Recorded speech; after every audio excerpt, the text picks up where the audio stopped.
Hey church, it's Pastor Alex.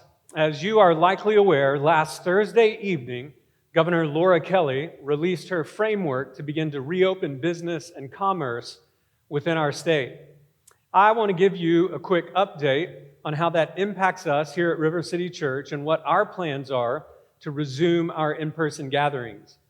Beginning this weekend, we expect to see churches throughout our city and across our state begin to reopen their doors and begin to hold Sunday morning services again. We are no exception to that. We too are going to begin in-person worship this Sunday, Mother's Day, May the 10th. However, it will be limited in number and require that you register in advance before attending.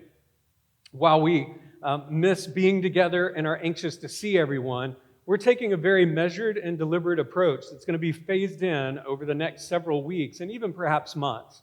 I'm not going to take time to address all of the details in this video, but just below me on this page is a chart with each of the 4 phases being outlined there in more detail, along with some FAQs, some frequently asked questions at the bottom of the page that should answer most, if not all, of the questions that you might have. But I do want to share a couple of things with you briefly. I think it's important for you to know this. Number one, that we did not make this decision in a vacuum. We did not take this decision lightly. Since the beginning of the crisis, I've been in contact with local healthcare professionals, many of whom are members of our church, legal advisors.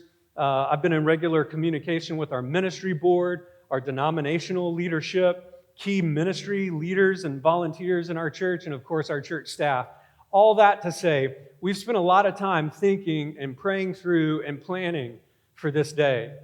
Number two, and this is probably the biggest question that many of you have, if not most of you, and that's this: are we even allowed to gather for worship? Well, let me attempt to clear up some confusion on this issue. Many of you have either read or heard, you've seen some sort of graphic that mass gatherings are currently limited to 10 people or less, and the assumption is that that applies to us. And while it's true that mass gatherings are limited to 10 or less, it's extremely important to have a clear understanding of the working and legal definition of a mass gathering as it's defined by the government, by our state, by Governor Laura Kelly. According to Governor Kelly's plan, page 7, in fact, to just cite the specific reference, a mass gathering is defined as instances in which individuals are in one location and are unable to maintain 6 feet of distance between other individuals with only infrequent or incidental moments of closer proximity, like kind of passing one another in a hallway or coming in and out a door, just much like you would in a grocery store going down the same aisle together. The key part of the definition of that phrase is unable to maintain 6 feet of distance, okay? The plans and procedures that we're putting in place here account for physical distancing, and therefore we are not in violation of this order. As long as we arrange seating in a manner that meets the physical distance requirements of 6 feet, we are allowed to gather for in-person worship. This is not a loophole. This is not a shortcut. This is not some sort of sleight of hand trick. This is completely legal and allowable under the law.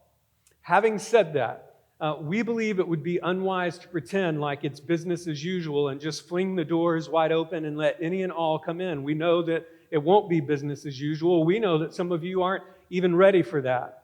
And so here's what we're going to do. We're going to follow the governor's general guidelines for individuals. We're going to implement some of our own congregational guidelines, and then we'll follow a parallel phased approach to in-person worship. And so let me be clear. For this Sunday, May the 10th, you must sign up in advance to attend this Sunday, and even subsequent Sundays until we move to phase 2. We'll keep you posted each and every week where we are in the process, what phase we're in. And so if you want to attend, you want to be one of the first 75 to attend our in-person worship services this Sunday, May the 10th, just click the link below and sign up, and we'll see you this Sunday. Thanks, and God bless.